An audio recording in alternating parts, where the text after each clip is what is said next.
We are ready. Okay, welcome everyone to the BFA Thesis Conversation. My name is David Huffman. I'm in the drawing and painting department, as well as most of the, or all of the presenters here today, as well as our respondent. And I would like to introduce Gregory Rick. I'll read a little bit on his biography, if you don't mind. So Gregory Rick was born in 1981 and grew up in South Minneapolis, Minnesota. He received his BFA from California College of the Arts in 2019 and graduated from Stanford University with an MFA in art practice in 2022. Developing a historical imagination and fondness for drawing stories, Rick collapses history while confronting personal trauma. His works exist as reflections of his personal experience while in dialogue with the wider world.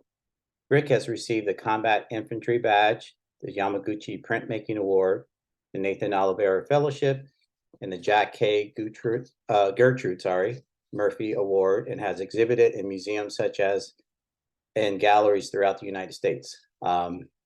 Recently received a Sika Award with an exhibition at the SF MoMA, and I believe you're represented by Jenkins Johnson's gallery. Is that correct? Yes. Okay, so Gregory Rick. And then we have our excellent, amazing presenters today. We're very excited to watch their presentation and listen to all the fantastic things they have to say. So the first one is Bryan Dominguez. Hello, Bryan. Hello. Faye. Oh, can I just say the list and then we'll go? Is that right? Okay. Yes. Faye Vavra. Hello, Faye. Mengqi Angel Lai. Hello. Lee. Oh, Lee. Sorry. No Lee. worries. Excellent, Lee. And Emily Montes. Hello, Emily. Okay. Are we going to go by this list? Can we go with Bryan first? Would you like to start? Yeah, I can start. All right. Sharing screen. All right, can you see this and can you hear me? Yes. Awesome. I guess I'm starting.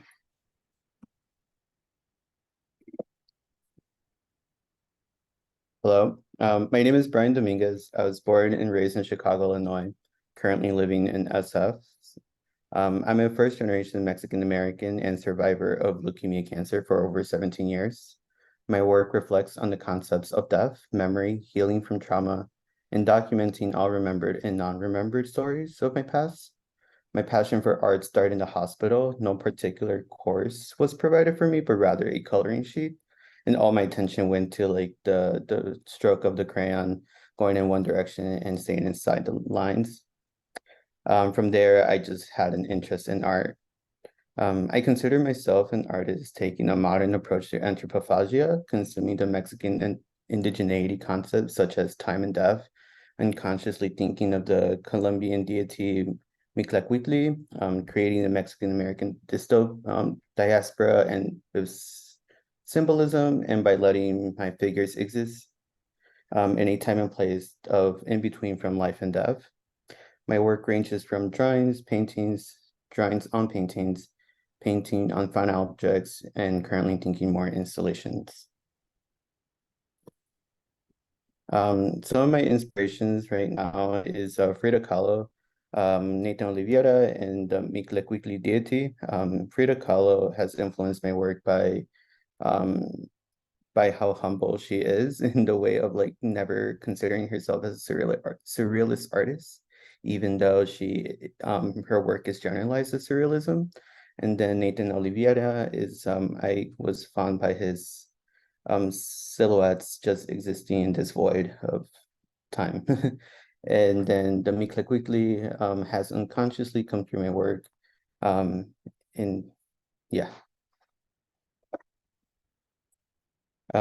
This painting was part of a video installation with a duration of around 7 minutes. It's about having a self-conversation related to surviving and existing post-cancer, a narrative from having doubt to feeling reassurance through time.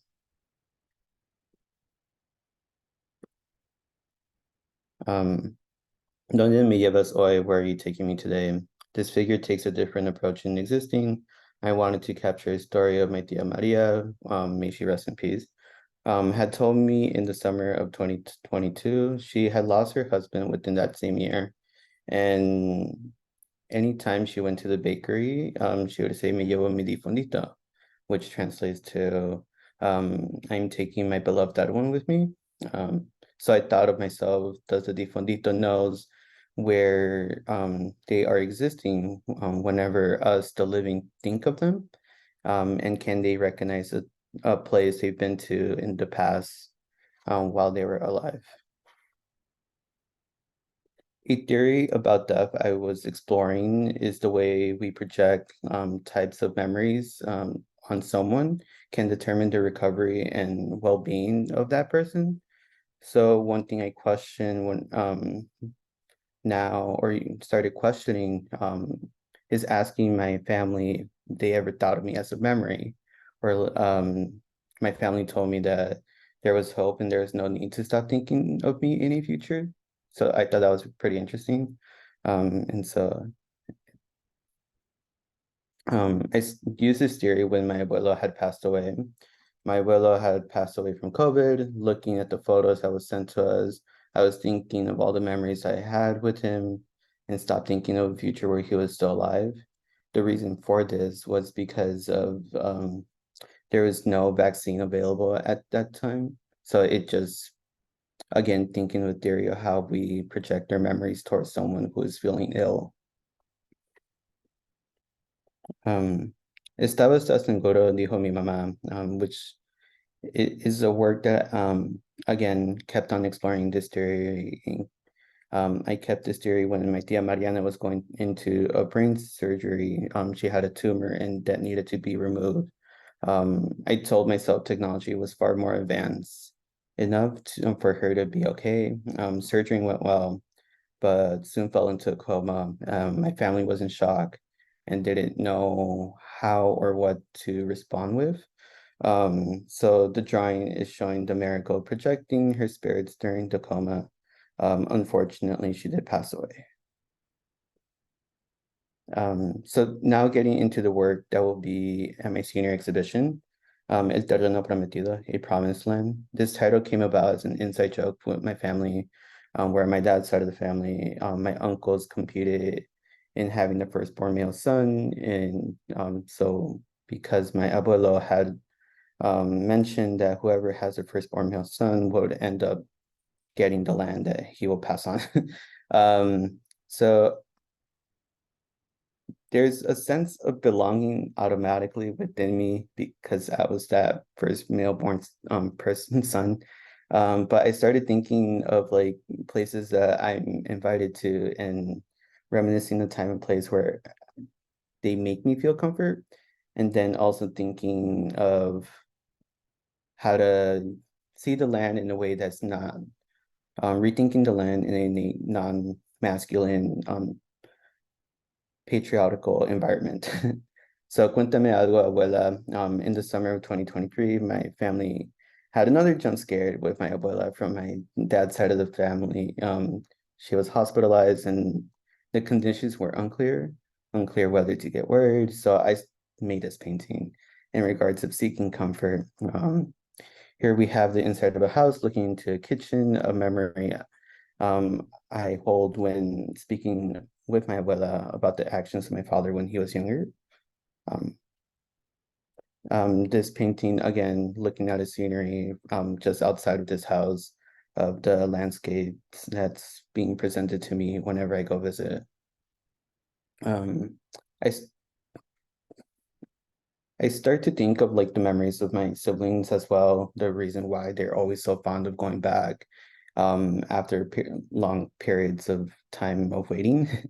And when my sister, one of my sister ended up going, she took a photo of this river that I went to a couple months before, and it was just full of water after the season of rain. And when I was there, it was not as green, or it was very dry. But these are the reasons why we end up going back to, because we have an invitation of some sort in these locations. Again, moving onto this landscape painting on a miniature couch. Although this landscape painting doesn't reflect on the area where my dad's side of the family lives, it still carries a similar aspect of an invitation to sit at a place and admire the scenery that's presented to me. This was inspired by my abuelo, who had his own chair to sit on the corner of a store. I wanted to capture a similar setting in guarding and appreciating a view worth revisiting. Here we start taking a different approach in existing and inviting our ancestors to a resting place. Here we have an altar honoring the element of earth, a resting place for the ancestors. This altar of couches was presented at the exploratorium. This project allowed me to think different in the sense of how not to utilize walls for my paintings and start playing around with stretching canvas over palettes.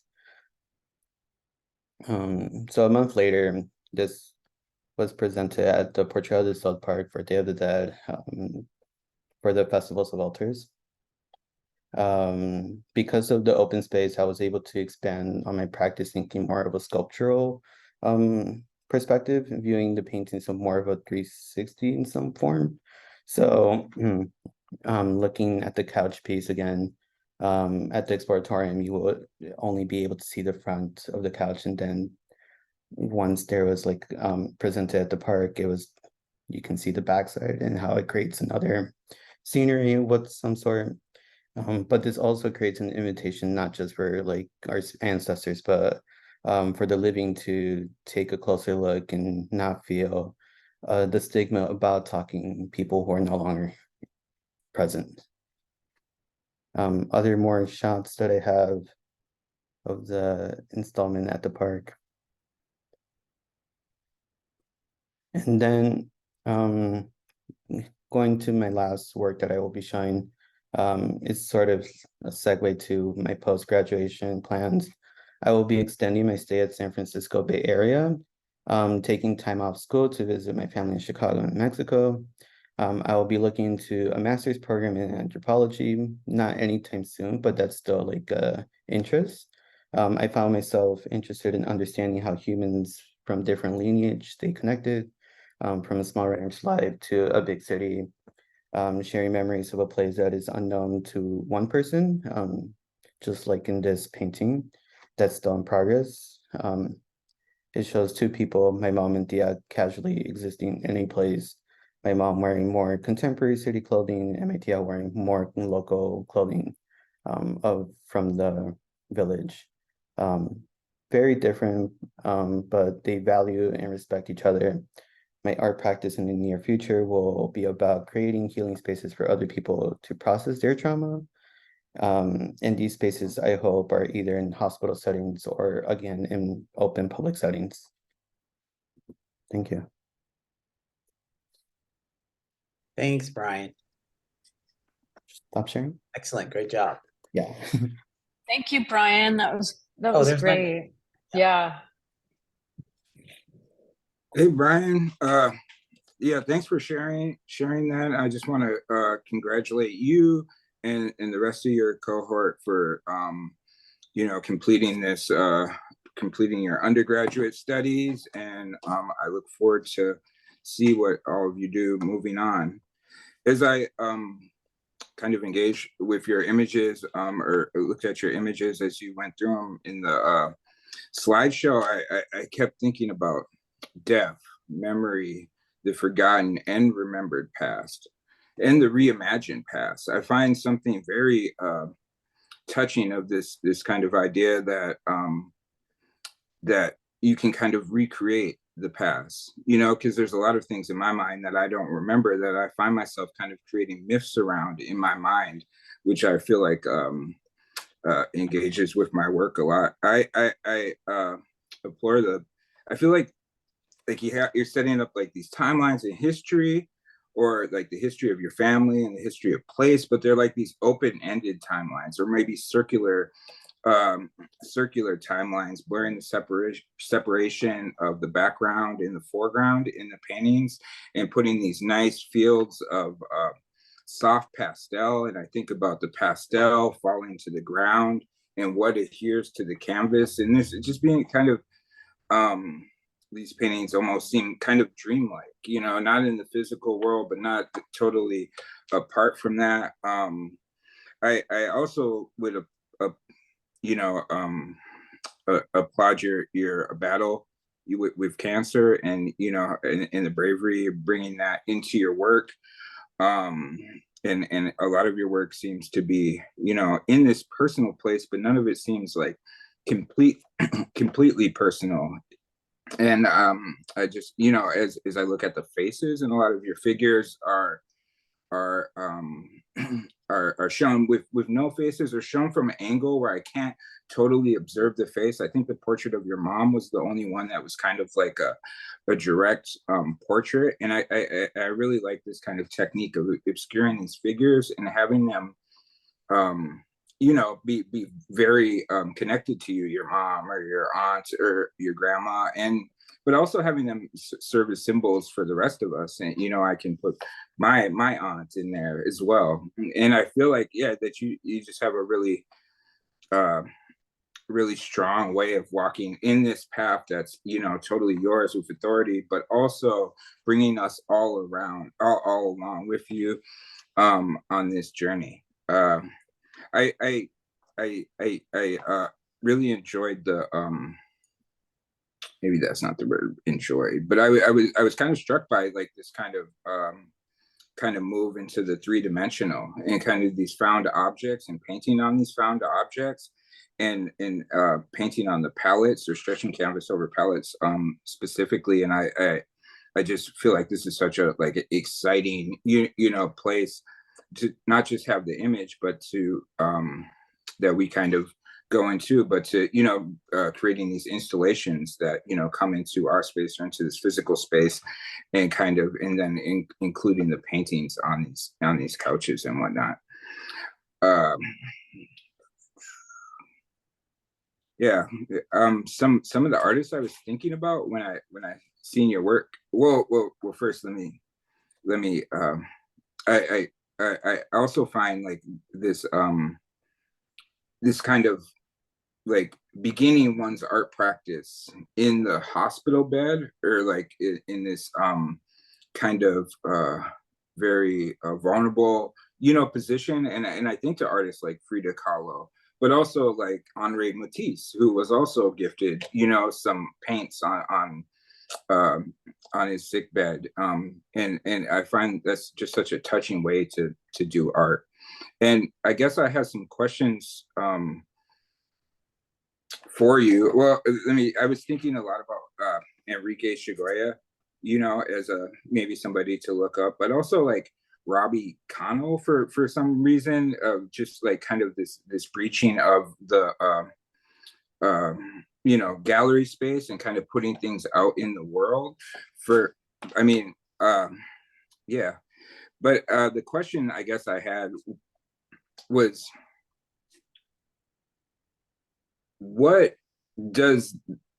could you articulate this space in where we heal from our trauma, where we stand amongst your art, and it's a place conducive to healing trauma? Could you elaborate a little bit more on this place? Yeah, so I feel like a lot of the space that I'm thinking of is nothing very like physical. It's more about internal thoughts with yourself. Just having self conversations on like why some things happen this way and some things happen the other way. And then I've been also thinking of like how would I say it? Like different types of energies I get from everyone. In the sense of like you're experiencing this, I understand a level of pain because of my medical history, but also I don't understand that pain because I don't have a memory recollection, a physical memory recollection of it going through it. But I understand of what they might be going through because of the stories I've been told. Mm. Yeah. Yeah, it's awesome. You said you were gonna remain in the Bay Area and then potentially study anthropology in Yeah. or in the future at some. It's yeah. I feel Um, like yeah. no, please. I'm sorry. I was just gonna say, I feel like I'm always gonna continue my art practice, and so just having more of a interest in academia, how that reflects more on the work I'll be making in the future will definitely change, and I want that to happen as well. Yeah, I feel like that's be an awesome move. I feel like a lot of times as artists, we are kind of cultural anthropologists in a lot of ways, and that's kind of the beginning of where it starts. What are we gonna as we kind of dissect what we want to do? We kind of got to go back and kind of excavate our lives. Is the other question? Can you talk to me a little bit about the soft pastel, because I find like these passes that I'm imagining are soft pastel are just like seem like such tender moments to me, and I don't know, I just as you were showing them, I was imagining myself like drawing a line with chalk. Where did that come in? Why? How? That came in the sense of, again, finding that in between space of like here and there, or like that disruption of spirituality from the spiritual and physical. So I wanted to find a medium that worked really well in the sense of it's existing here, but it's feeling this. Or like, yeah, I just use like a ground pastel medium, and just do the shape of the flowers themselves and just draw on the medium I placed over it. Yeah. Oh, great. Yeah. So you put the ground down and then kind of go in with the pastels, so it adheres. Yeah. Yeah. Great. Yeah, that's rad. I guess we don't have too much time left, but I kind of wanted to. I don't have the quote in front of me, but earlier I was reading a passage from passage from an article in Vogue by Isaac Julian, the professor down there in Santa Cruz, or Sir Isaac Julian, and he says something. It's not direct quote, but it is something like, "Those that speak the loudest sometimes don't best represent the people." And so, I mean, when I think about this, I think just everybody's story and the importance and kind of the pathos that I feel for, your story, or, a lot of artworks. And I feel like you have that, where I can look at your art and, start to feel like these emotions. And I feel like there is like an extinction of the space between me and the artwork, where I can start to kind of see myself in the artwork or see parallels, and that's just through the object. And I feel like it comes across with little context, even, that there is like this kind of based in the in-between, or based in memory, and this again idea of the reimagined memory. And I find it all very powerful. And yeah, I just hope to see a bunch more in the future. Thank you so much, Bryan. Great, that was Thank you, fantastic. Gregory. Okay. Hey, I'm going to jump in really quick, David, just to, sorry that I'm late, you guys. I just wanted to say hello to everyone. I had the wrong time slot. And for those of you who are just visiting today, I'm Linda Geary. I'm the chair of the painting program, and I'm really excited to be here with Bryan and Angel and Emily and Faye today to see your presentations. And Bryan, I'm so glad I got to see your presentation the other day, because I'm sorry I missed it. But anyway, I just wanted to say hi. And Gregory, I love your questions, so keep it going. Great. Well, welcome back, Linda. It's great to see you. Yeah, you too, David. So, I forgot to mention that each presentation will be for 10 minutes. I will keep time, and I'll let you know when there's 2 minutes left, as well as when Gregory responds to your presentation, it'll be another 10 minutes. Okay, so our next presenter will be Faye. All right. Can everyone see that okay? Yeah. All right. Hello, everybody. I'm Faye Vavra. So my art begins with my childhood. I grew up in Los Osos, California, a small town on the Central Coast, about 4 hours south of here. And my community and my family and that town has always been very full of nature and art. I was lucky to grow up in a very supportive artistic community. So for me, art has always been a very essential part of my life. This is a photo of me as a child carrying a bunch of sticks in the woods because I was very immersed in nature. And that's a huge theme that kind of follows throughout my work, is a sense of self-identity and a sense of comfort in childhood and nature as I go through my life and as I struggle with mental illness and identity. So this is some of my work, my earlier work here at CCA. I kind of came in focusing more on aesthetics and activism, but I kind of found that I needed a space to really work on self-portraiture and identity throughout my art. These two pieces here both focused on aspects of mental health, anxiety, and performativity that I was struggling with throughout my adolescence. And I worked a lot on trying to be more loose, trying to figure out how to put more emotion into my artwork. The one on the right, it's a bit faint, but you can see that there's writing around the figure. And for me, that became an integral part of my work, was including words, because I started out as a writer at a very young age and actually came into the fine arts a little bit later after that. But as I started to include the writing in my work, there was an overwhelming response that people actually felt that there was something off about like having these words that were very like ironically performative in the way that they were picked out and like chosen. And so I tried to think of a way that I could display writing and write out my thoughts and use that as a way to journal out anxiety without having it work as something that was against my own art message. And so this is how I did that.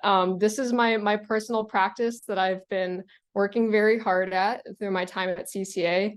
I decided to come up with the phrase cyclone journaling. And for me, this represents a storm or a tornado in which you have these like swirling thoughts, swirling this chaotic emotion. And it's a lot to kind of manage within your own head, but then in the center, you have the eye of the storm, and that's the point of calm and serenity. And so my art for me has been a practice of writing on a surface, layers of writing to the point of it becoming illegible. And no matter how hard one might try, you can't really pick out any sentences throughout my work. And it kind of represents a method of self-therapy for me. I started journaling throughout a very difficult time in my life here at CCA. And I found that being able to like expel all these anxieties and worries and overthinking thoughts in my head onto the page both represented an artistic visual practice that felt very true to how my identity and my mental health works, but also was just a way for me to better myself as an individual. And so this photo here, you can see that it became quite an obsessive format for me. And I became very immersed in this method. I also have a sketchbook, which I personally fill with pages of this writing. And this will also be finished and completed by the end of my exhibition here. And so this was my junior project here. It's quite large. It fills up the whole studio space that we have here at CCA. I found that this writing was a very like formative practice for me. But in addition to having kind of this very heavy and emotionally charged work, I also wanted to have some silver lining to it. So a lot of my work started to pull from, like in that original picture, those moments of childhood and those moments of memory. For me, that came a lot from nature and from plants. So this project here, I wrote on these big panels of paper and then painted and drew these portraits of different plants and flowers. And these plants and flowers are all different plants from my home. They all grow around my childhood home where my mother still lives today. And they all mean something very important to me, whether it be through childhood memory, the act of gift giving, the act of community, or just family itself.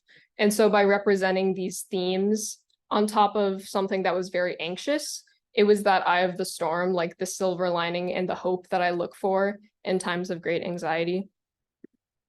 So moving forward, once I kind of hit this like breaking point and I realized that this writing practice and the cyclone journaling was very beneficial to me as an artist, I started exploring with ways in which I could utilize this medium in different ways. One of the different strategies that I kind of took off was exploring with new surfaces. I found that the paper and layering paper on paper wasn't necessarily working that well in tandem with the themes that I kind of had, and I wanted it to be more cohesive. So these are a couple experiments that I did. The one on the right is a gigantic bed sheet where I just wrote on top of the whole thing, and it was very large, and I kind of utilized it for multiple things, multiple projects as a surface. The one on the left is actually a piece of paper that I wrote on and cyclo-journaled and then blended up and then remade into a new sheet of paper in a paper making class. And then I would write on that, blend it up again, write on that, blend it up again, and do that over and over until it kind of created this bespeckled pattern of that represented this process for me of having to like re-execute and rethink over and over and over again. Moving forward, I found that I wanted to explore with found objects and objects that strike a sense of familiarity for some people. The one on the left is painted on an art pedestal, and the one on the right is an old TV that I found on the side of the road years and years ago. And so by writing on these objects that strike familiarity just on their own, I kind of wanted to emit a sense of immersion. And so it's not only discussing like the original themes of anxiety, but also how this anxiety and these overwhelming thoughts can consume the thing that they're targeted at. And so a lot of my projects within this last year are focused on taking these objects and taking a more sculptural, installational approach to the writing and figuring out how this almost wallpaper-like pattern I had created could be applied to different things. And in the meantime, I was additionally working on how I could continue the flat or the painting style aspect of my work. This is a series I did for a class, and all of the flowers and plants here all represent things that are very personal to me as well. We have lavender, orchids, rice, and vanilla. And so these are all different things that mean something to me personally. I wanted to explore additionally the way that color could work as an introduction. This is the first piece that I did where the writing wasn't in black ink. And so that almost created a different narrative, thinking about how the anxiety can come through in different lights. And so this series also was a way for me to overcome an anxiety of permanence. The first piece that I did with the gigantic panels and the plants, figure plants on top of those, was a way to not have to paint directly onto the surface. But I kind of broke that fear with this series here, which led me into a show that I did. I was lucky enough to have a month-long solo show over this past summer. And so I created a series of 4 works for that show. Each of the plants represented here, these 2, and then these 2 here. These are all plants that I used to eat as a kid in some way or shape or form. And so this is kind of my most recent completed works that allowed me to paint directly on the surface and create something that was truly my own. It was the first time that I had really worked in this practice outside of a school assignment, and something that I showed at CCA. And so it was like a purely personal endeavor. And it was very exciting to be able to take these plants again and like have a specific theme. The show that I had was at a vegan/vegetarian cafe, so it felt very fitting to have the edibility of plants as a central theme. And so this is what I'm working on currently. I don't have a lot of shots because it's an installation-based final piece, and so it's all going to really come together at the end. But you're all welcome to come and see the final project in December. This semester, I really focused on that multimedia and sculptural aspect that I started to dive into last semester. I took another TV. This is a different TV. This is actually my childhood TV, which my mom decided that we didn't really need anymore because we're living in the future. And so I deconstructed it and painted on it. I sculpted and painted these glass eyeballs, which I connected onto the TV. And for me, this represented a sense of awareness and the feeling of when someone has either behavioral or mental, either flaws or just traits that they wish to change. There can be a sense of awareness of recognizing what it is that you want to change, but not necessarily having the strength or the means to go about changing it yet. And so that sense of like watching yourself and being observant of your own actions, as well as the symbolism of the eye of the storm, was the inspiration for the eyes on the TV, and using familiar objects once again.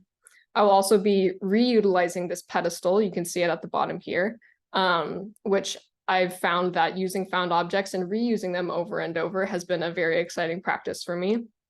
But the new thing that I'll be including in this, which I didn't necessarily have in a lot of my other work, is also video and sound. I am currently in the process of making a short film with my best friend Kelly, and it's a film about me going out into nature in San Francisco and trying to find the perfect walking stick. If you'll recall that beginning image of me holding all the sticks, I have always had an affinity for a really good sturdy walking stick. And I wanted to really connect with the people that I care about and the environments that I care about, as I've been quite nature deprived on this side of San Francisco, unfortunately. So being able to go into nature and just enjoy myself and have fun and bring in some humor, bring in some light, represents that center eye of the storm for me for this project. And in addition, I will have other elements of light and other elements of actual plants that will kind of support other themes that I have been focusing on throughout my work. Thank you. I just wanted to also give a shout out to everyone who was able to make it today. Thank you to Gregory, David, and Linda. Thanks to my mom and my family who came, and to Daniel. Thank you so much. Thank you. Excellent job. Fantastic. Yeah. Thanks, Faye. Yeah, as I was listening to you speak and looking at your images, I was really struck by this idea of the eye of the storm, the calm place, you know, where maybe where the work starts and where it goes back to. I really I see like things in common maybe with other word artists, but it's like unique that it's almost like you're deconstructing this and coding it in a way that the words become abstract, where it almost seems like a kind of like an effort in cryptography for me, you know, trying to dissect and learn, but it's not, it doesn't really seem like about like reading a single phrase within the piece or a word. It's more about the whole piece, or just the idea of like the combination, like the paper making aspect, the blending, the pulling, the couching, the blending, the pulling, the couching.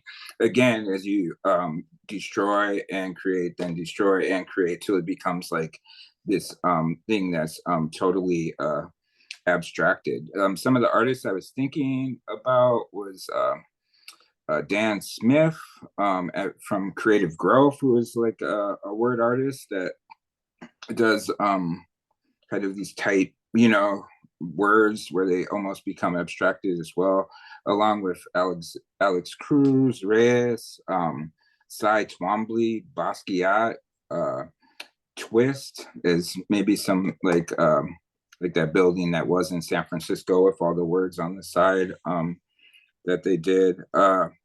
Yeah, just this, I really enjoyed like bringing back like nature into the abstractions, and where you kind of started out in your slideshow with these two figures. One was in lavender, one was in red, and they were kind of on these black grounds, and they were and then it kind of disappeared and went into this completely abstracted word pieces. And then then they come together, and I felt like that was you know, kind of a touching story, or kind of like that was an awesome moment to see them coming together, especially in the long horizontal piece, where you started to do the figures with the head or flower heads. Yeah, I enjoyed that.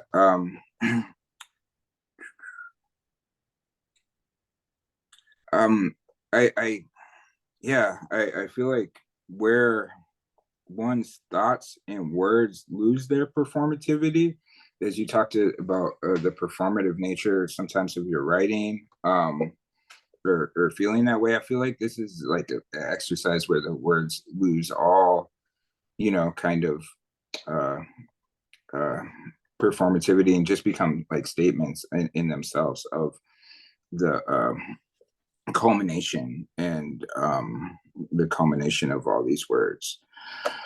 uh I implore the time and the labor that goes into these pieces, and a lot of them seem very, very big, and I also uh you know, give you a big up for keep on pushing. Like, you know, now you have the TVs, and you know, you didn't stop just with the paper pieces that seem very successful to me, and you continue to push all the way, you know, to the culmination of your BFA. So there's some, I guess, some questions I would have is, does the writing in black, well, I guess you had the red piece, or just like, is the writing being a singular color of importance to you? Yeah, I kind of thought about and experimented with the thought of like what that represented, because I know that was a suggestion that came up in a lot of my critiques. I just kind of settled on black because it felt like the most neutral tone of ink, because a lot of color has like other connotations that I didn't necessarily want to be read. Like if it was in red, then it feels much more angry. If it's in like blue, then it feels like sad. But I definitely want to experiment with the ways that color could inform a like driven theme. But at first it definitely was just about like, you know, expelling that and wanting it to have like a very neutral narrative. So that's why I chose black. Mm.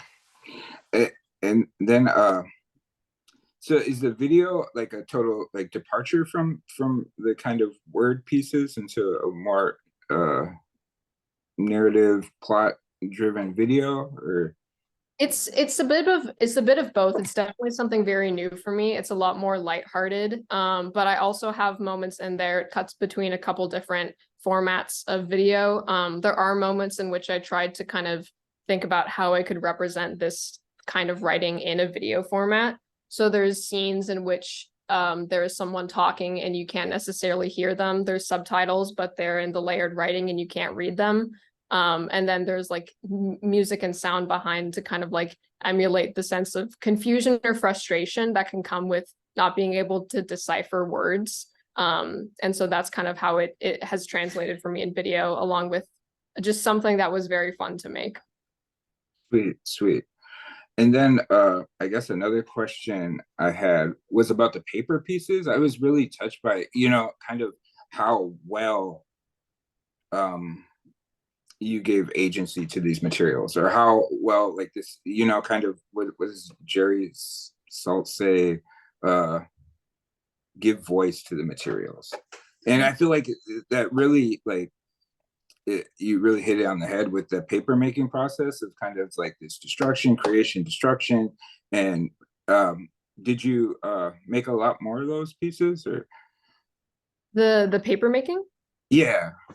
Yeah, unfortunately, because that was for a specific paper making class that I made, and I wanted to figure out how I could incorporate my practice into that. Unfortunately, that is the only one I was able to make, but it's definitely something I'm interested in. It's just more of an accessibility thing that I would need to require the materials to continue that without a CCA studio. But yeah, that definitely did resonate with me as well, and I would like to visit that again. Indeed, indeed. I hear you on paper making. It's kind of like this big Yeah, process. I bought a box though, a shadow or box from Groomer Grumbacher, and it was pretty affordable, and it's kind of like a shoebox type setup for paper making. That was something to think of. So another question, I guess, moving forward, is why do you make art, and where do you see your art going? That's a big question. I know it's epic. I'm I know.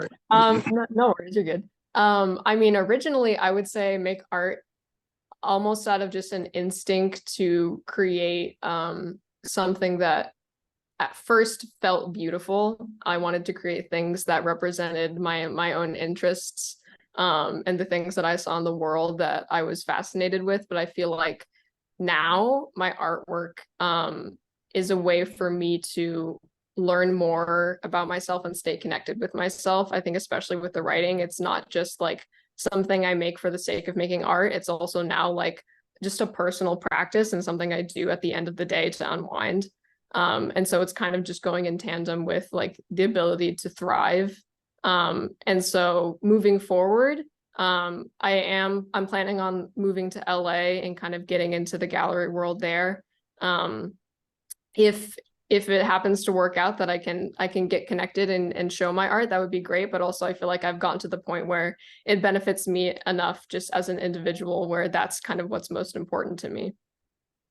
Sweet. Yeah, I wish you all the luck in navigating the gallery scene in Los Angeles, and I'm sure there'll be plenty of fruitful opportunities to come your way. I guess I know we're running out of time, but I just want to ask one more quick question. That's something I was thinking about a lot. So when you like create these pieces of writing, you know, when you're just before maybe they become like completely abstracted, well, I guess maybe it's a two-part question. So are you writing like specific things, journals? Is it like what happened today, or is it like a story from the past? Or what are you remembering, or what becomes the material for like the stories?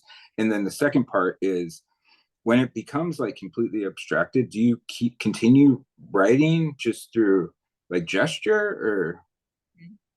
Yeah, I'll kind of branch that also into the question that Linda had, which is about why and how the writing is camouflaged. So all of my journaling is all completely stream of conscious, and a big piece that's very important to me is that no one will ever know a single word or a single phrase that might be in it. I think that's a part of the process for me personally, is that it's like a moment of like true individuality, and that like I mean, honestly, I don't even remember what I write in most of them.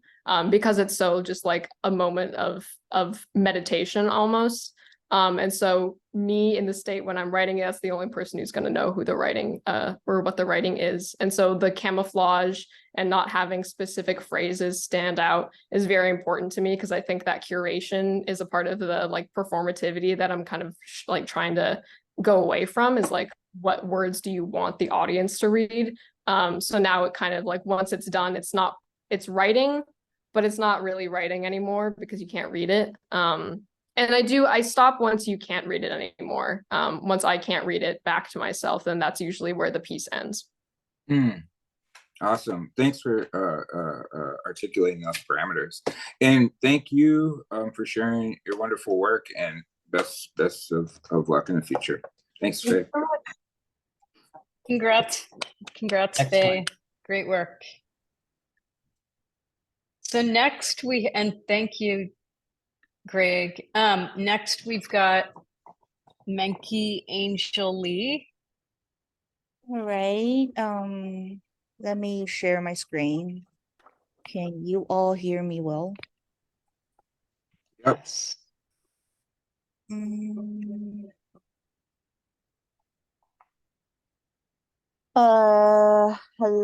Wait a second. Hello everybody. My name is Mengqi Angel, and I was born in Yunnan, China, a very beautiful place. There is a pleasant climate, beautiful scenery, and rich minority culture. When I was little, I could I would draw my buried secret stories and emotion on my bedroom wall, which with Sharpie in the form of graffiti. So even if my parents see them, they wouldn't know what my secret is. But I lost the picture, but that is basically my art start. My art statement: as the Asian woman, my cultural background is a valuable element in my creative process. Having grown up with an international background, my artistic goal is that my perspective resonate with audience domestic and abroad. I use a wide range of materials to create an response to the free-floating anxiety and complex emotions of the people and environment around me, as well as my own. As an empath, I'm sensitized to the nuance and tools needed to maintain a committed and open creative practice. I aim to hold space for the ignored, the hurt, the wronged, and the misunderstood. The excitement and joy that emerge from my connection with others is my inspiration for creation. And influences. If there are any artists who have influenced me a lot, Basquiat is one of them. I believe an artist's style is already determined the moment she was born. Basquiat's creativity and his attitude towards his work fascinate me. From his work, I felt anger, struggle, and rebellion, who's had great appeal to me, who had been living under the rules and regulations since childhood. From the walls of my bedroom to my canvas nowadays, my genes have helped me to found Basquiat. Rose Wiley is also one of my most important artistic influences. Her work gives full play to the unique visual vocabulary, the frankness and straight perspective of cartoon image, and reveal a profound sense of rebellion against the art history and painting traditions. And this is my self-portrait. I had a very depressing childhood, but sadly, I didn't realize it by then. After I learned some knowledge about feminism, I realized that I had been disciplined and constrained. In this painting, I express my repressed emotions with intense color and express my inner rebellion with graffiti style. This painting is called Dear Julie. It's for my cousin Julie. I grew up with her and we were very close. In 2019, our grandfather passed away. My sister was devastated by the death of our grandfather and her stepfather. I created a painting that contains a lot of memories of our growing up together and a lot of elements that represent Julie to support her. And this one is Dreaming Back to Yunnan. It's about my hometown Yunnan. I use elements that relates to my family, such as dyed dragon boats, banana leaves, and traditional bamboo buildings in my paintings. The upper left corner is the Dai language, meaning to pray for the new year. And the lower right corner is the integration of Donba hieroglyphics. And this is my first sculpture. I create this sculpture after watching the movie Raise the Red Lantern. I use resin to make model of dropper, beakers, syringes to represent the important achievement of modern women in aspect of society. I wrap the lamp in red felt to represent the fact that Chinese women are still oppressed by patriarchal society, even though they have broken through the shackles of feudal society. This one is about my cat Marco. It's called Marco's Fantasy. I observed that Marco often dreamed when he was sleeping, so I wonder what would he dream about? Would he want to be rich or would he want to go sailing? And this one is called Melzilla. It's also about Marco. I incorporated some funny memes into the painting. Marco didn't like me when I touched his belly. Every time I touched him, he would turn into like a Melzilla and bite my hand as a warning. This is a new series about my two cats, Marco and Jojo. Marco passed away in July this year, and I'm grateful that I create a lot of work about him. And I adopted Jojo in August, and she is a really lovely girl. And this is my senior show. It's called Crime Scene. This series is about my childhood trauma, and it's the whole collection is inspired by my childhood experience and trauma. I called on people to pay attention on their words and to their emotions. Negative emotions need to be taken care of. Otherwise, they will stay stuck in the flesh like broken glass, subtle and painful. Glass is the main material in this series, expressing the fragility and danger of human emotions. And how I plan to continue my practice beyond graduation. I will be focusing on children's education, arts education. I will go to the grad school and I think get a PhD is my goal. And the major will be related child education, child psychology, and healing art. My art will focus on Asian women due to my identity, and I hope that I can empower children and women with personal self-awareness and inspiration through art, creativity, and education. And finally, I would like to express my sincere thanks to my professors and my classmates for their help in the past 3 years. I would like to thank Linda and David, and I would like to express my sincere gratitude to CCA for their support and help during the most difficult time for my family. And I would also like to thank my family, especially my dad, for your support and understanding along the way that has supported me until now. And at the end, I wish you all have a happy graduation and all the best. Thank you all. Thank And you so much. Oh, and rest in peace, Marco. aw.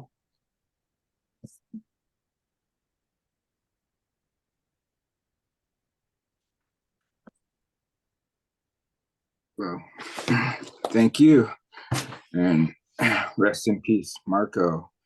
As I looked at the pieces, I felt like the word explosion was maybe fitting for a lot of them, with texture, word, gesture, color, foreground, background, word and image, shape and form, all colliding in one picture. It's interesting. Basquiat was another one who got his start kind of in a sick bed when he was gifted the book of anatomy. I feel like Basquiat's like your work as well as is work that that is very representative of the modern era, that's post hip hop and post that sampling of records and sampling of things as it relates to music. I think a lot about in my own work as well are some of the most memorable images that I have in my mind, are those under the bridge moments, where I'll be walking on some train tracks thinking of something. I'll see this graffiti to my left or maybe to my right, and there's a decade worth of graffiti on one wall where it just becomes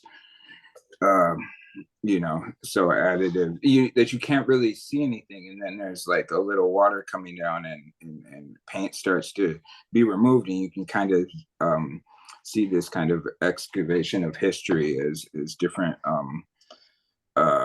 layers in the paintings strata are revealed. I was really moved by I believe it was the third image you showed, Renun, I believe. Rina, yes, Yeah, my hometown. yeah. To me, that one seemed like maybe like less related to Basquiat, Uh-huh. and it seemed more related maybe to you, or so it was less maybe about these external artistic inspirations and more about this kind of internal kind of siphoning of a story, of a narrative. And I also liked some of the space used in that one. It seemed to have a nice rhythm, where there's certain empty spaces, and sometimes the empty spaces, the words written on top of an empty space almost have more resonance. Maybe not as words, but as gestures, because I couldn't read the writing, but the gestures I felt like were really compelling to me. Rose Wally too, another one of your inspirations. I really enjoy Rose's work in the same way I enjoy like William H. Johnson or Grandma Moses, you know, or these kind of neglected artists almost in a way, you know, or but they're so like true to like their experience and what they want to make, that it seems very corrupted, and it seems like even though there's similarities between that work and maybe Rose Wiley and Grandma Moses or something, it's not really, you know. And I really find, I'm glad that Rose Wiley's getting some recognition, and it's well deserved. Graffiti, interesting. So you used to draw on your walls? Yeah, on my bedroom wall. I just feel like I have something to say, but I could not like speak out. So I choose, sometimes I used to there was one day I picked like a dark Sharpies and started painting on my wall, in my bedroom wall. And my dad was like, "Oh my God, what is that?" So I painted like the whole wall. And I heard from my dad, like my sister later on also paint on the wall too. So maybe we have some like artistic gene. Yeah, for sure. Yeah, that's cool. Or, you know, to put it is like kind of an act of rebellion or an act of like self-protection, you know, or to kind of writing these things on the wall, and then they become unintelligible to somebody walking in because they're just like, oh, it's graffiti. Or, oh, it's this. I mean, it's such a interesting concept. So I'm going to ask you a couple questions that I've been asking others, and you kind of touch on this in your presentation. Maybe if you would elaborate, or maybe move to the second part of the question. So, why do you make art, and where is your art going?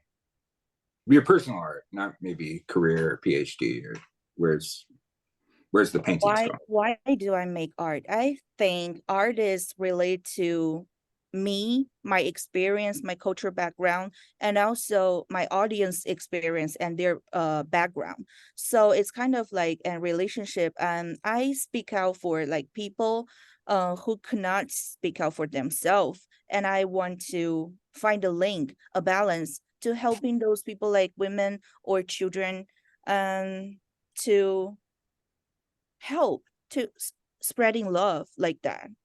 Mm, mm. And that's the why and kind of the what, huh? And yeah, great.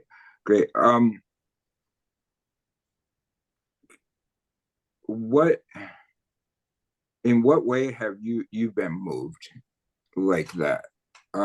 Where you you know, go into like, I don't know, the De Young or the SF MoMA, or, you know, the CCA galleries or the Wattis, and work that you've seen. What's that aspect in that work that you feel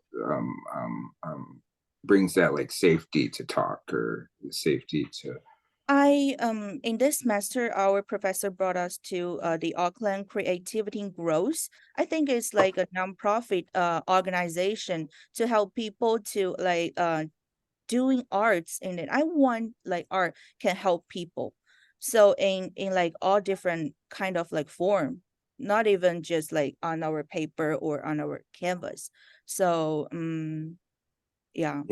Wow. I feel like it's a very noble thing to be thinking about it as far as like a arts therapy, you know, aspect. Healing art, something like that. Yeah, so many people get healed from art, or there's such a big healing component in it. Even for myself, I was in the Iraq war, and for a while, it was hard for me to kind of like process all that, you know, all the violence. And so I started going to art therapy Yeah, art session? therapy, and also in my culture, because we have like Zen and something like Chinese traditional therapy. Like I want combined with art, so like helping people and under like this really stressful lifestyles. Mental health is like really serious question like we need to taking care of. And also the Chat GPT Open AI is coming out, and our artists should like thinking about what's the difference between we and the robot. Well, yeah, Mhm. yeah. I mean, because they're becoming more and more human. Yeah. The artistic images that I see created by artificial intelligence. Mm-hmm. That's great. And I yeah, just really want to say, that that's a very awesome thing that you want to pursue the art therapy, and it's very dear to a lot of people, and the healing power of art is immense, I think, in a way, and I feel like maybe we'll focus more and more on that as maybe potentially AI alleviates a lot of the labor from our lives, that we'll have more time to focus on healing, and I guess in the perfect world. So with that, congratulations on your coming degree and your wonderful work. And I'd just like to reiterate that third piece was extremely moving to me, with the ochre colors. It just seemed to be very harmonious. Thank you so much. Thank you. Thank you, Thank Angel. you. Great job. So, and finally, last but not least, we have Emily Montes. Hello, everyone. I'm so excited to show you guys my presentation. Okay. Can you guys see? Okay, cool. Yes. So, hi, my name is Emily Montes.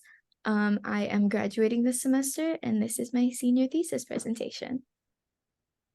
So, Hey, Emily, can you get it into presentation view? oh, is it not in the presentation view? It's in, it looks like we can see a lot of your, I think you just hit the present button, maybe. Oh, I did. Yeah. Let's see. Can you see it now? Awesome. Or no. Okay. Yeah. It's still, okay.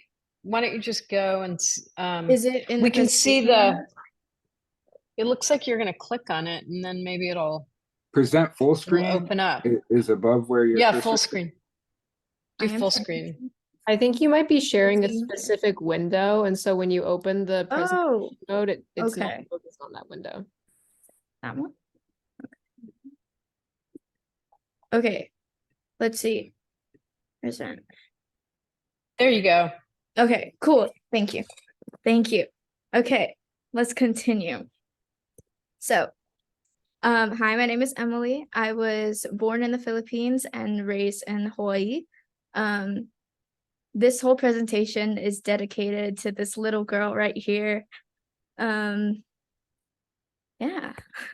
So we're starting off with my clothing paintings that I have done last fall and continuing in the spring.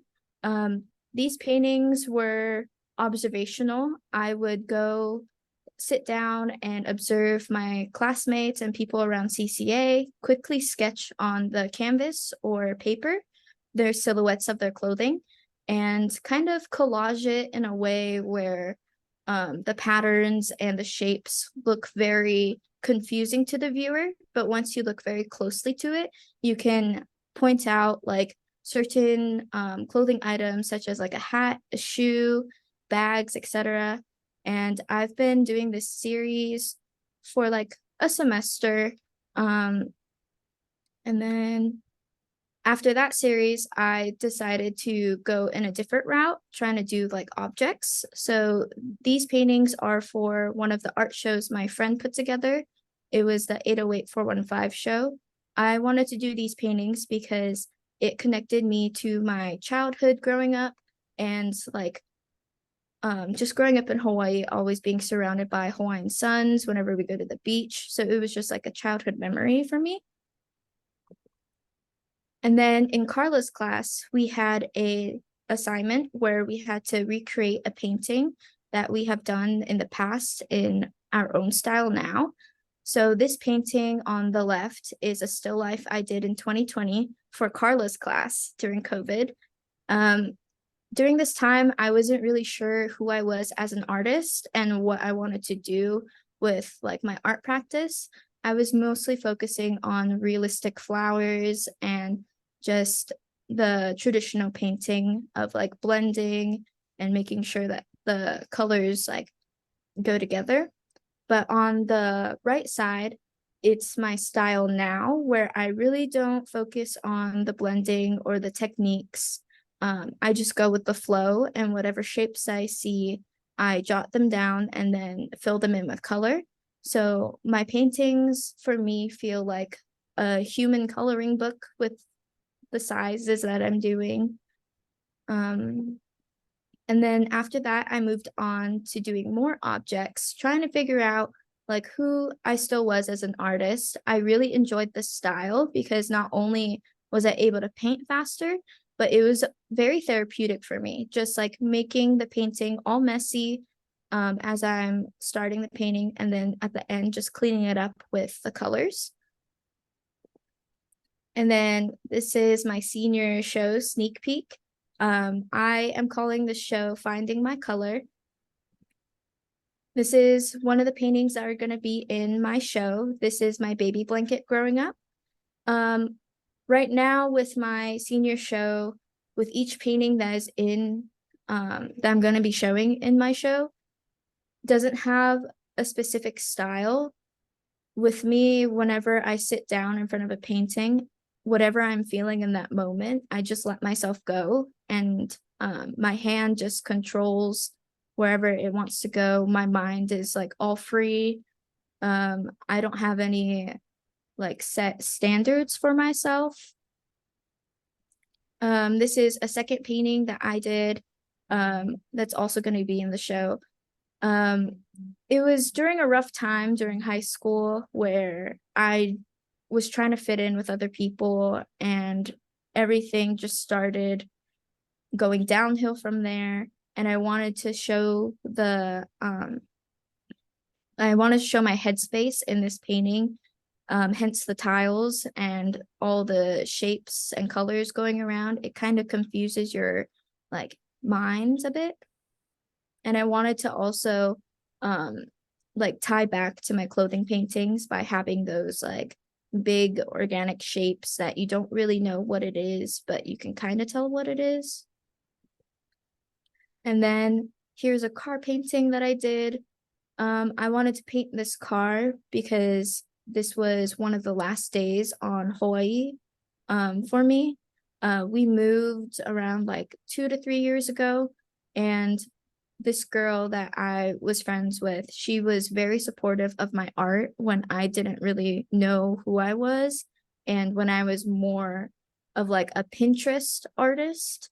And even with those Pinterest artists or like Pinterest art, she still supported me no matter what. And to this day, I really thank her for always pushing me and motivating me to continue with my art style.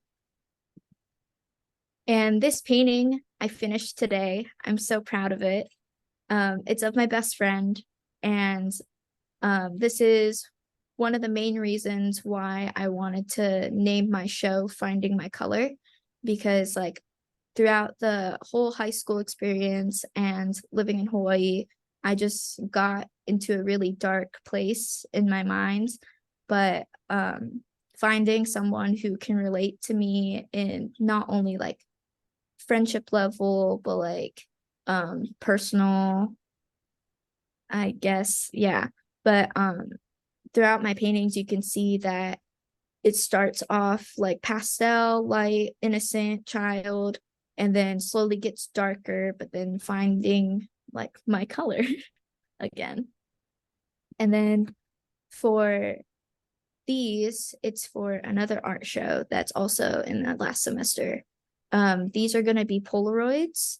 Growing up, I also had a really huge Polaroid wall that just documented my memories with my friends. And I really wanted to touch upon like looking back at my whole life, just pulling key moments that made me the person who I am today. And I felt like Polaroids are a good example of like marking the moments for me, because not only do they have a little caption, but they also have a timestamp. And I wanted to include the faceless people, because some of these people that are in these Polaroids, I'm not friends with anymore. And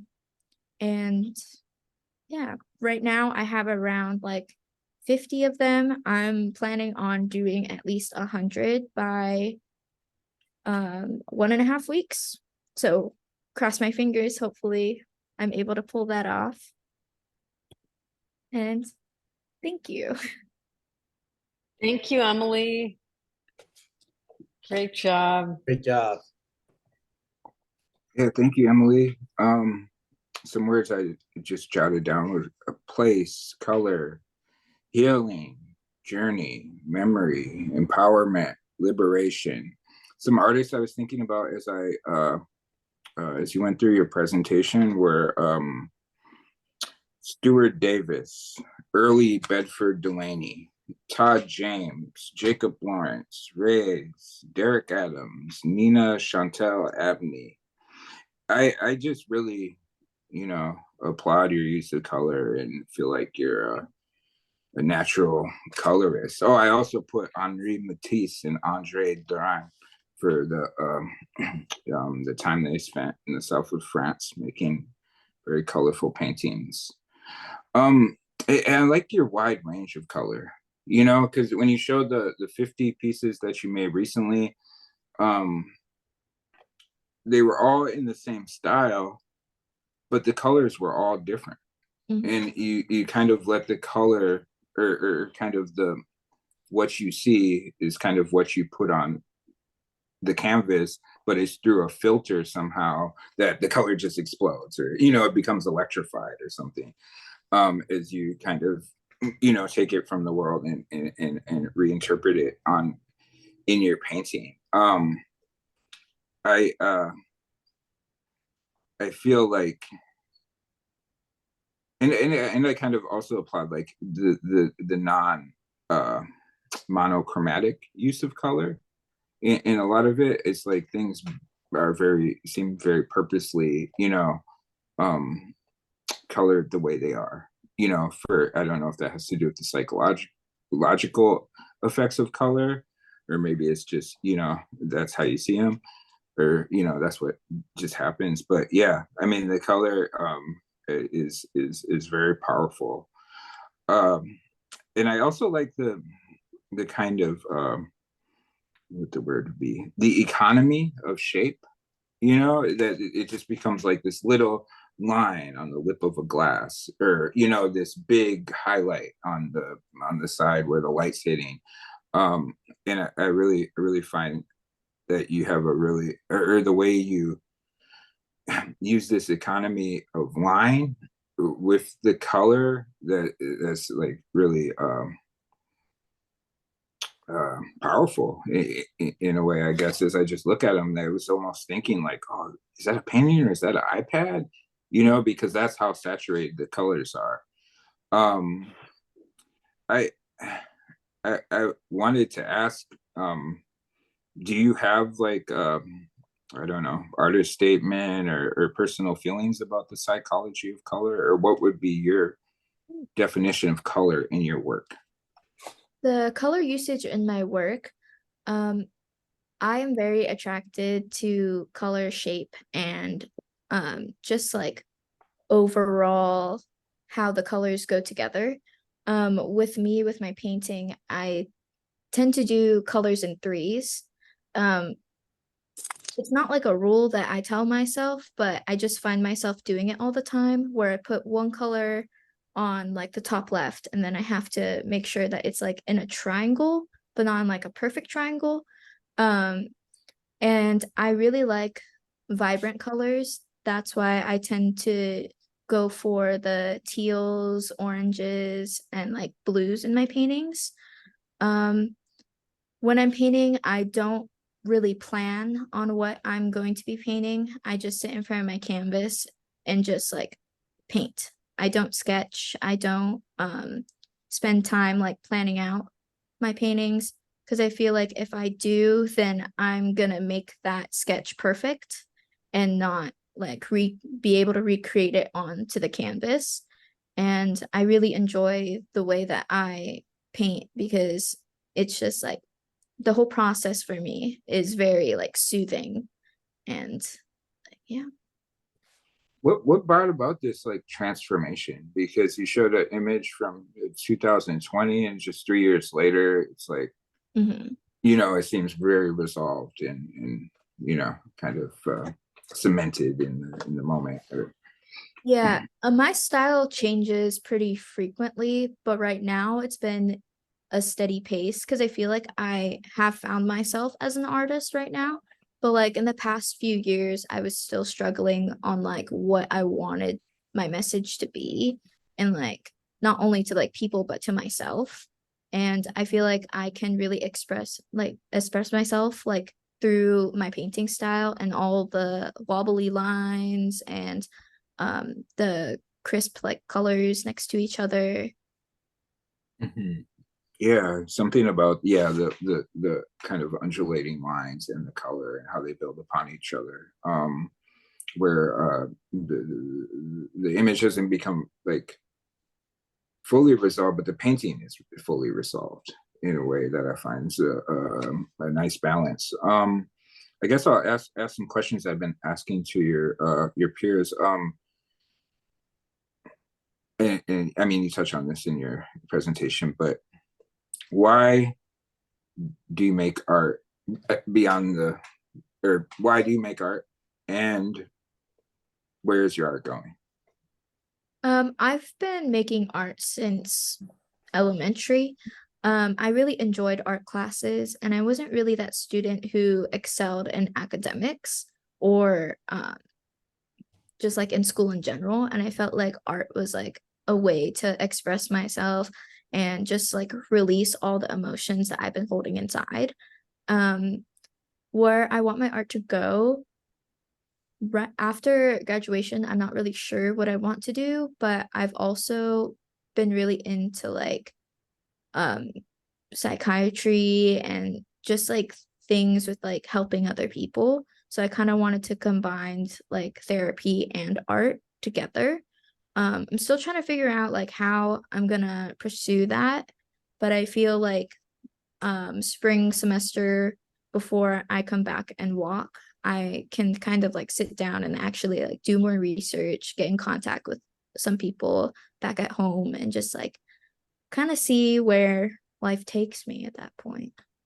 Sweet. There's two books that I don't know that I've been meaning to read. One I kind of started, but they both related to color. One is the history of color, and one is the psychology of color. Um, Maybe it's something to look into, because I feel like the pieces could just stand as healing testimonies themselves as people, you know, navigate their day, um, and receive some healing by, you know, viewing the work, and engaging with the painting and the color. I guess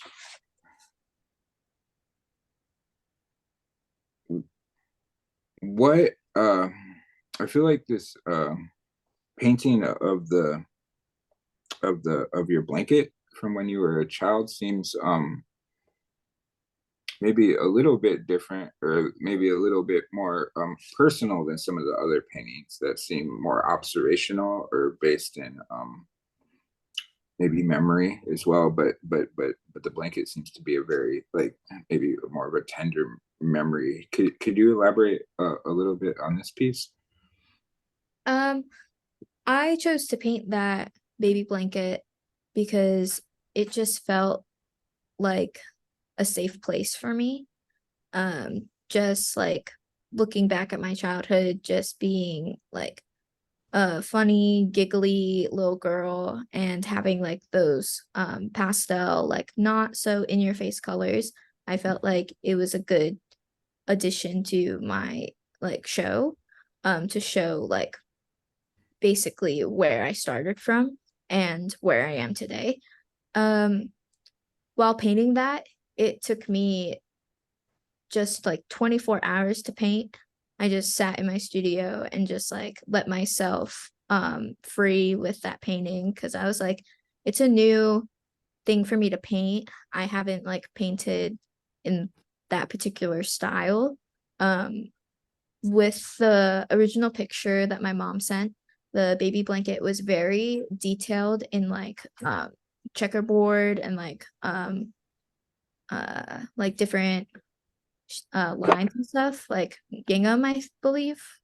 But that was a new technique that I just taught myself that day, and I kind of let myself pile on paint on the on each line. I don't know if you could see in the photo, but if you look up close, like in the actual painting, you can see like where the paint strokes are heavier, and like where I didn't care that the line was like piling up the paint. And once I finished the last like layer of paint in one section for the final painting, I really enjoyed that style. And comparing it to my other paintings, like I was shocked that I did both of those styles. Like I did the car painting first, and then started working on the bathroom tile painting, but stopped midway to do the blanket painting, and then went back to the bathroom painting. So I feel like going from one painting to another kind of helped me, like, I don't know, relax and just try a new style, I guess. Yeah. Do you work on multiple paintings at once? Yes. Yeah. I tend to work on 2 to 3 paintings at once. 2 to 3 at once? Mhm. Wow. That's awesome. Okay, I got like a question about that. So how does working on multiple works at once affect your process? And I guess a second question to that is, sorry, how important, I guess this isn't a second part, it's a totally separate question, but maybe it's maybe something I've been thinking about more, is because I am kind of digesting these paintings in the 2D, so I can't really see the build up on the surface, and I wanted to ask you, are they tend to be flat, or do they tend to be more built up, your paintings? So while working on multiple paintings at the same time, it gives me time to like brainstorm different techniques and try out something on one canvas. And if I like it and it sparks a connection, I move on to like the other painting. I am just like a multitasker in general. I always have to do something while I'm like listening to like a TV show, or like in class I'm either like crocheting or doing stuff. It just helps me like focus. And my paintings are mainly flat. I like the 2D effect that my paintings have. I also keep them all matte because I don't like the glossy effect that paint has. Because for me, like with my paintings before, like I would always put the gloss varnish on, and then now I'm looking at it and I'm just like, I would prefer that to be matte. So I just kind of like stuck with it, the matte and the 2D flatness of my paintings. I'm starting to add more like shadows and light to my paintings, but also like keeping like my style in it. Does that make sense? Indeed. Yeah, it makes sense indeed. I guess we don't have too much time left, but I wanted to I guess comment on some other aspects of like these fields of color. I really enjoy these fields of color, like the blue in the flower painting, or this kind of pink tile in the bathroom painting. Yeah, and I guess I'm gonna ask one more question then. So when you're painting these pieces, how does the image or maybe the intended focus of what the work is going to be, how does that inform the color, or does it not inform the color? I just use photo references to get the general shape of things. The photos I use aren't high quality. Some of them are like really grainy and I could just see like faint shapes and I take those shapes and run with it. The color, it depends on how I'm feeling. Some of the color I stay the same like throughout the photo, but majority of the time I edit the colors like as I'm painting.